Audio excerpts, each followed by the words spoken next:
Hello and welcome to Ahval Podcasts, the home of objective, up-to-date and independent reporting on Turkey. Don't forget to follow our reports through social media, on ahvalnews.com or through our mobile app. Let's get started. Hey. Hello and welcome to Talking Turkey. I'm Ahval editor David Lepeska, and with me today is David L. Phillips, director of the program on peacebuilding and rights at Columbia University's Institute for the Study of Human Rights. He also served as a senior advisor at the State Department under Presidents Bill Clinton, George W. Bush, and Barack Obama. Hello, sir, and thank you for joining us today. Thank you very much. We are talking on Wednesday, November 13th, a few hours before U.S. President Donald Trump and Turkish President Recep Tayyip Erdogan are set to meet at the White House.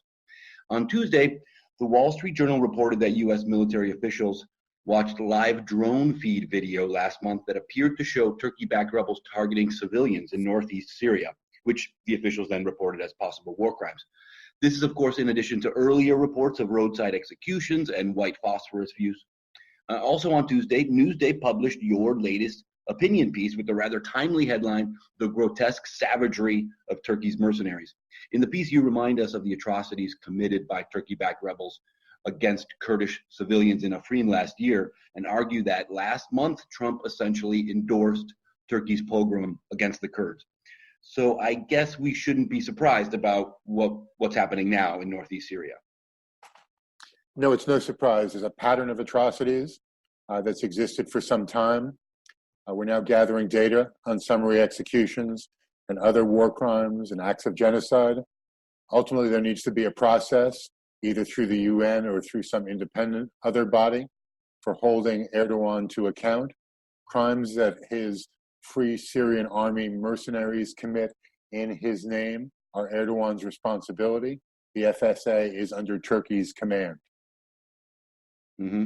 Your latest book is titled The Great Betrayal, How America Abandoned the Kurds and Lost the Middle East. It came out a year ago, and it's focused on the Kirkuk region of Iraq, but that title seems ripped from today's headlines. I guess history likes repeating itself when it comes to the U.S. and the Kurds, unfortunately. The book looks at ways that the United States and the international community have betrayed the Kurds over the course of a century. It also predicts that the Kurds in Syria would be betrayed, just as the Iraqi Kurds were betrayed by the flawed and amoral One Iraq policy. Tragically, that's what's come to pass. I'm now working on a new book about Syria, which is going to highlight what has happened to the Kurds there. It is obscene that the U.S. recruited the People's Protection Forces, and at our behest, 11,000 Syrian Kurds died and more than 23,000 were seriously injured. And then as soon as the battle for Baghouz is finished, we make plans to throw them under the bus. Who's going to work with the United States in the future when we need allies? And I can guarantee you, this is not the last time the U.S. is going to have to reach out and deal with violent extremism. You're right. You're referring to the Syrian Kurdish militia, the YPG and the SDF, and the fight against ISIS. Yeah.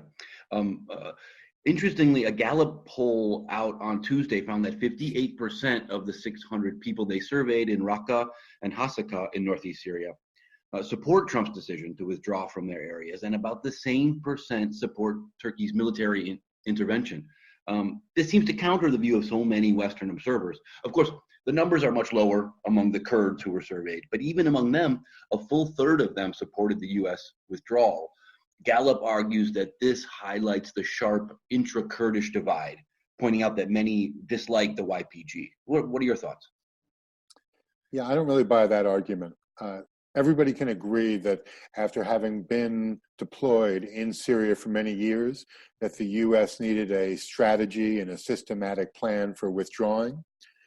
To do it in such hurried fashion, for Trump to succumb to Erdogan's pressures, is not what we had in mind. Over the long haul, there's going to be a big price to pay, not only for Syrians as well as Syrian Kurds, but in the region and globally. If the U.S. can't be counted on for moral leadership, then where are we going to look to that for that? We're going to look to Moscow, to Tehran, to Damascus. There's no leadership coming out of those countries that's reliable. which is based on some kind of ethical standard. And I'm sad to say that coming out of Washington now, there is no ethical standard. There's only a transaction. And Trump has shown that he's prepared to throw our friends and allies away in exchange for some other short-term gains. Right. The Washington Post just reported that Trump told Erdogan in a letter last week that the $100 billion trade deal and a workaround to avoid U.S. sanctions for Turkey's S-400 purchase were still on the table. What do you think of that? I'm sure the Congress will have something to say about that. And I wonder why Trump is so adamantly in support of the trade deal. The New York Times reported yesterday extensive business contacts between the Trump and the Erdogan families.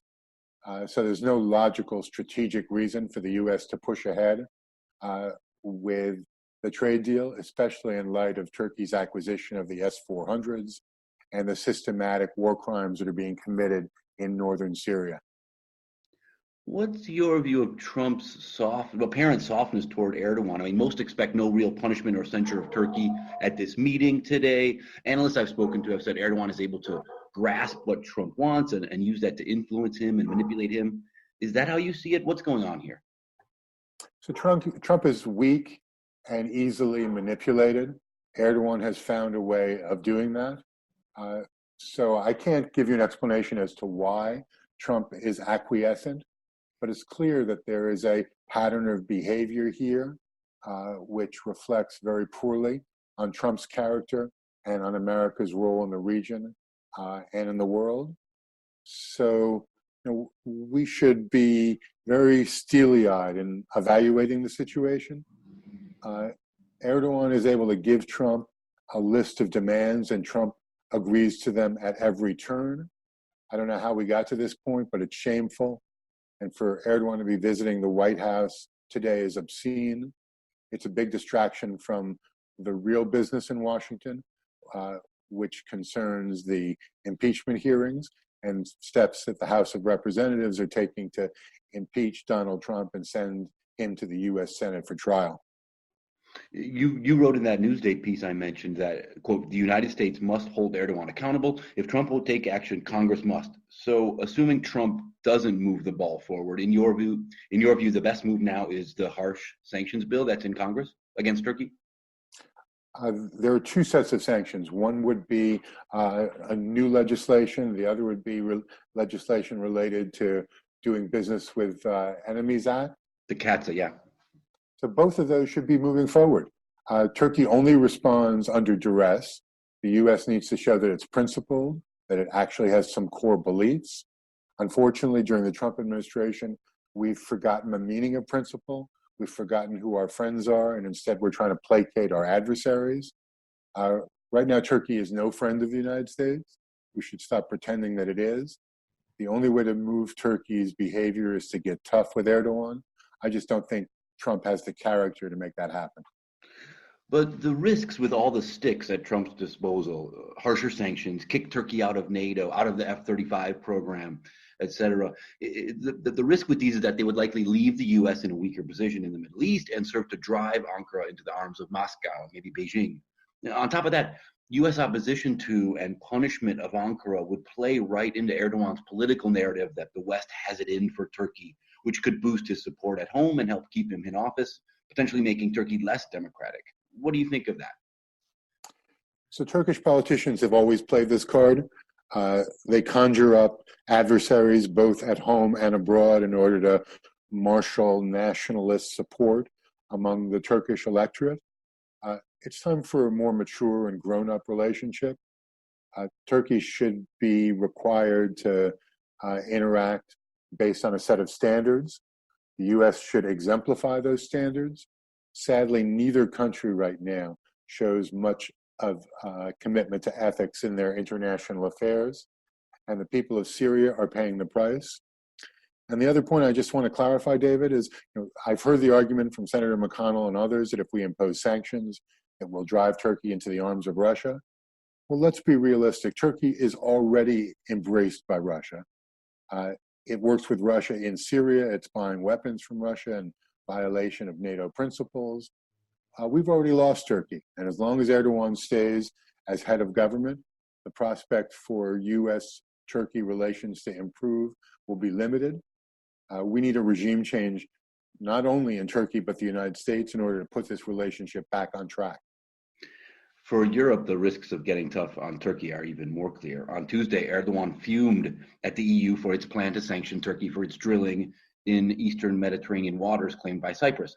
Beware, Erdogan said, we have 4 million refugees. We have ISIS terrorists in custody in Turkey and Syria. What do you think of the president of a NATO member state threatening to flood Europe with jihadis and refugees? It's disgusting. He's extorted billions of euros from the EU so far. He now wants the EU to give him $26 billion to build resettlement centers in northern Syria. We shouldn't give in to Erdogan's tough talk. We should come right back at him with tough sanctions. Turkey should be treated as an outlier. Its EU membership negotiations should be moved from suspension to termination. Losing Turkey is not such a big deal. We're prepared to bear that cost in order to galvanize the public in Turkey in service of an alternate regime. I don't buy the argument that Turks will rally around Erdogan if we get tough with Turkey. I think the exact opposite is true. Turks are a noble and decent people. When they see that under Erdogan, they are being castigated in Europe, that their relations with the U.S. are being limited, that the Congress votes to recognize the Armenian genocide and authorize sanctions. I think that the Turkish people who are principled will let their voices be heard. Of course, there's a huge risk for them if they do that. Under Article 301 of the Penal Code, which makes it a crime for denigrating Turkishness, Erdogan could continue his crackdown. And let's also be realistic. Since the so-called coup of 2016, Erdogan has turned Turkey into a giant gulag. 150,000 civil servants suspended, 50,000 people under arrest and administrative detention, 134 journalists being detained, more than any other country. It's time to see Turkey as it is, not as it used to be or how we wish it were. Only a get tough, mature relationship with Turkey is going to put things back on track. You don't think the U.S. would lose much if it loses Incirlik Air Base and our nuclear weapons station there? We should get those nuclear weapons out of Incirlik. We shouldn't have 50 tactical weapons on Turkish soil. And Incirlik has already become redundant. We found other places from which to base air operations.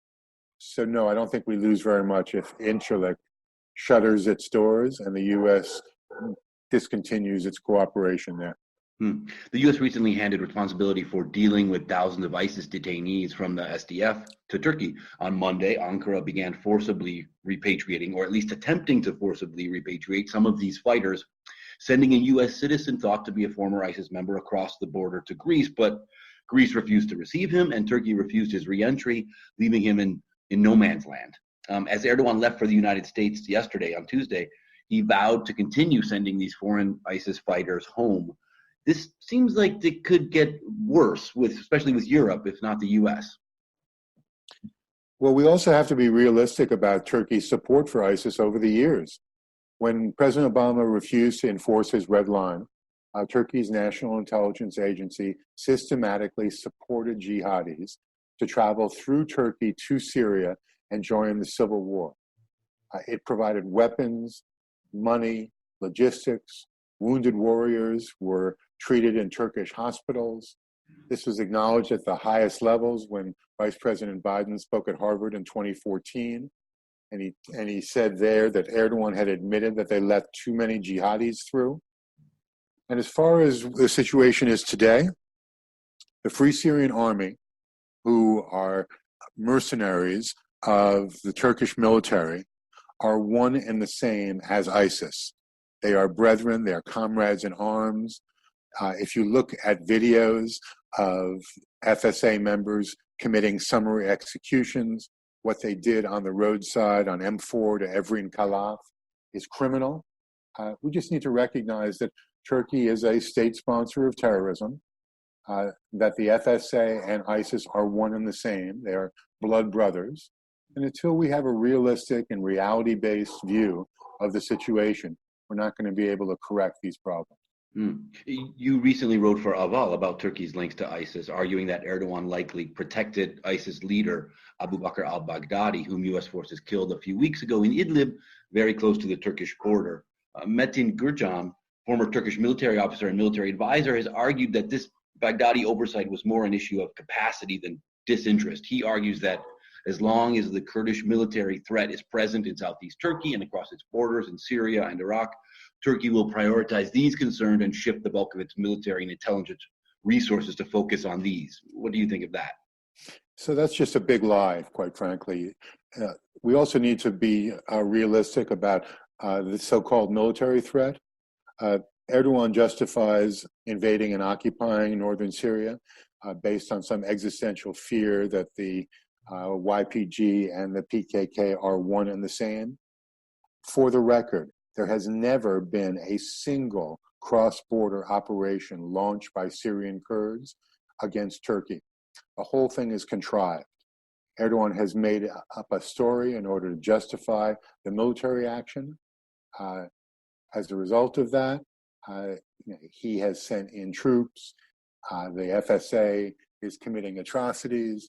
We've seen terrible war crimes in Afrin and now in parts of north and east Syria.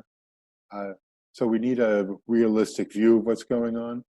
Turkey is not helping the situation. It's contributing to the conflict.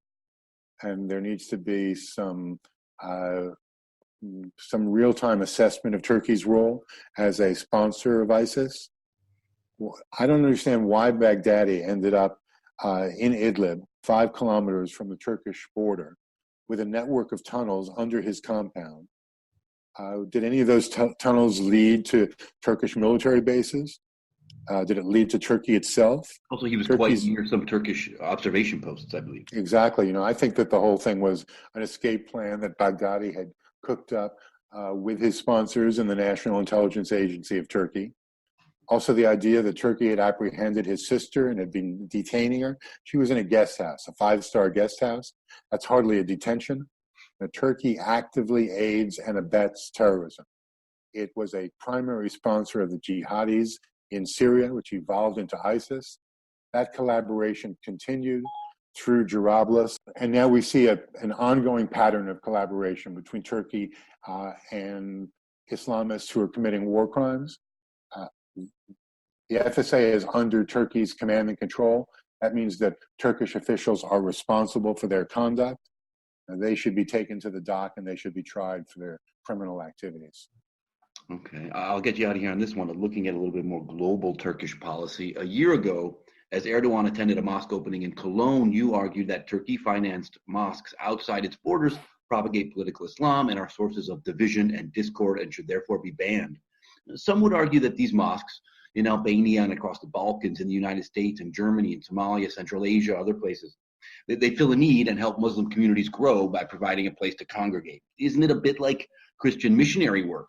Do you still believe Turkey should be barred from building mosques abroad? So there is no reason to have a negative view of Islam. It's a religion of peace.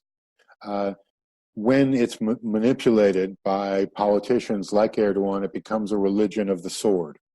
And these mosques that Turkey is financing through its Ministry of Religious Affairs aren't really places of worship. They're places for radicalism and mobilization.